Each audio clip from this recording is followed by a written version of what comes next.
So I actually came into USC as a film production major, but I really wanted to focus on writing and creating stories and less so on the technical side.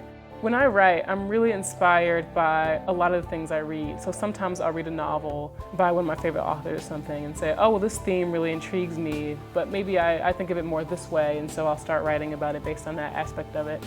I think that writing has a really important cultural value because it contains a lot of things that people can't say. For example, if I can't talk about these things with race or class or gender in a really direct conversational way, I can use a metaphor to talk about them.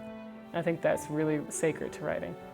Freshman year, I was awarded the Mellon Mays Undergraduate Fellowship, which allowed me to connect with several of my professors and do many research projects in English. So the first professor I ever worked with was Professor Michelle Gordon in the English department, and she has mentored me for 4 years.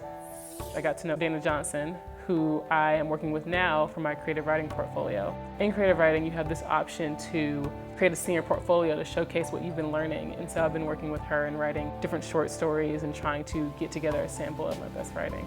So when I think about USC students being on the front lines of different cultural movements and contemporary movements in this country, I really think that my class, the class of 2015, exemplifies this. And so for me, I know that teaching in this country can be difficult and challenging, and that everyone should be able to have access to good teachers and good schools. And so next year, I'll be starting a one-year Master's in Education program at Stanford.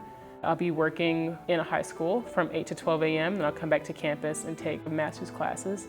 And after that, I'll be graduating and teaching full-time.